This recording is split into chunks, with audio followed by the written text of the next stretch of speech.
আসসালামু আলাইকুম, welcome to my channel. আজকে আমি আপনাদেরকে বেগুন দিয়ে চিংড়ি মাছ রান্না করে দেখাবো। আজকে আমরা বেগুন রান্না করব চিংড়ি মাছ দিয়ে।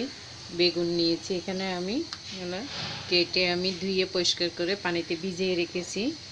তারপরে চিংড়ি মাছ নিয়েছি 1 কাপ ছোট চিংড়ি, হলুদ, মরিচ, লবণ, পেঁয়াজ, ধনেপাতা, 3টা টমেটো 2 টুকরো করে নিয়েছি আমি, তেল এবং পানি। চলুন তাহলে আমরা দেখি কিভাবে আমরা বেগুনটা রান্না করব। 2 টেবিল চামচ তেল দিয়ে দিয়েছি আমি।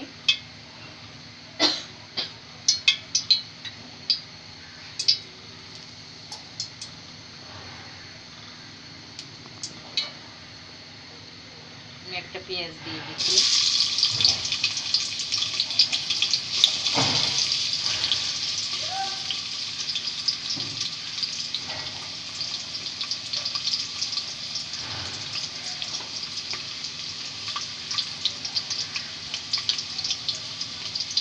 পরিমাণ মতো লবণ দিয়ে দিচ্ছি 1 চা চামচ।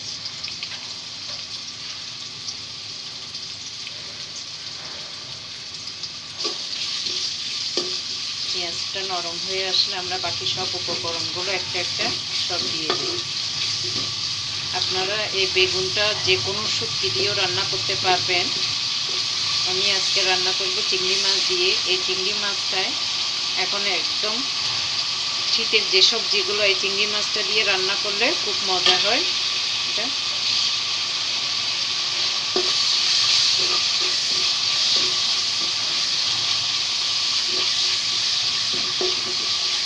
যে কোনো শুটকি দিয়েও রান্না করতে পারবেন।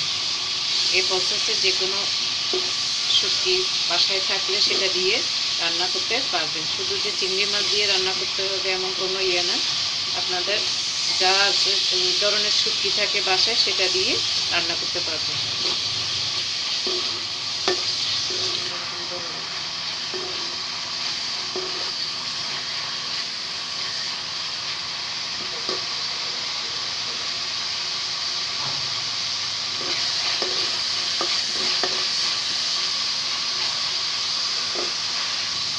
পেঁয়াজটা নরম হয়ে আসছে, আমি এখানে একটু পানি দিয়ে দিব।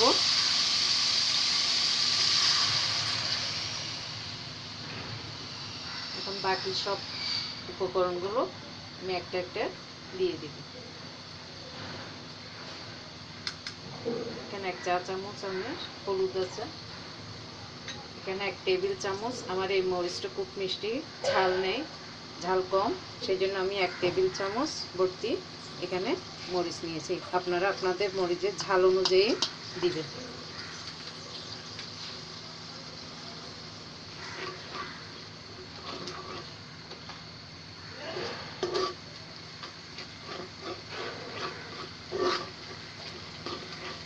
মরিচটা কষানো হয়ে গেলে আমি চিংড়ি মাছটা দিয়ে দিব।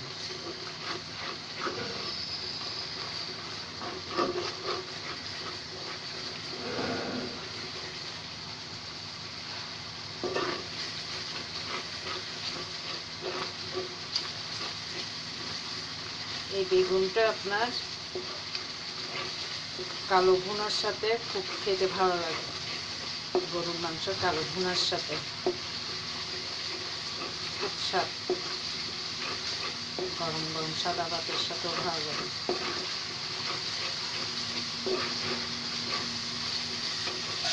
আমার মরিচ কষানো হয়ে গেছে, চিংড়িগুলো দিয়ে দিব।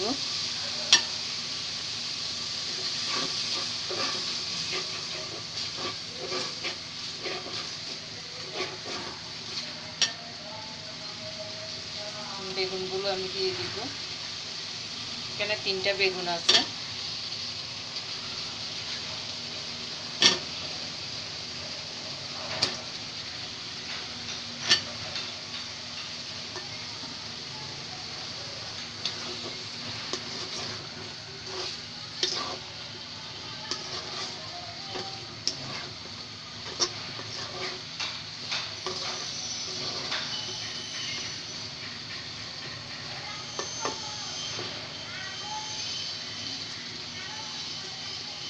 এখন এই বেগুনটা একটু কষাক, আমরা মিডিয়াম লো হিটে একটু ঢেকে রাখবো 5 মিনিটের জন্য।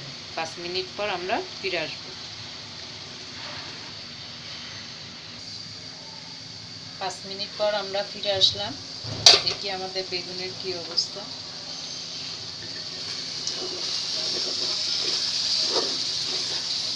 আমাদের বেগুন সিদ্ধ হয়ে গেছে একদম।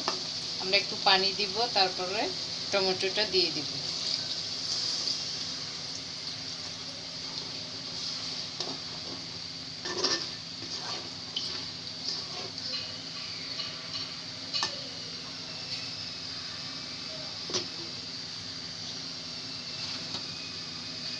আমরা টমেটো এখানে 3টা টমেটো আছে, 2 টুকরো করে রেখেছি আমরা।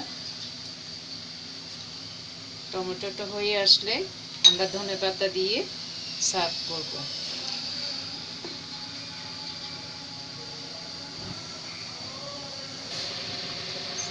দেখি আমাদের বেগুন, হ্যাঁ ভিউয়ার্স, আমাদের টমেটো হয়ে গেছে, নরম হয়ে গেছে। আমরা এখন ধনেপাতা দিয়ে পরিবেশন করব।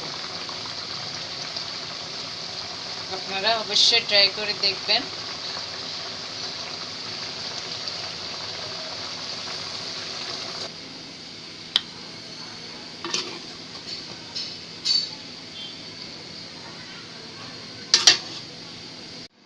আপনাদের যদি এই রেসিপিটি ভালো লেগে থাকে তাহলে অবশ্যই লাইক কমেন্ট করবেন এবং সাবস্ক্রাইব করতে ভুলবেন না।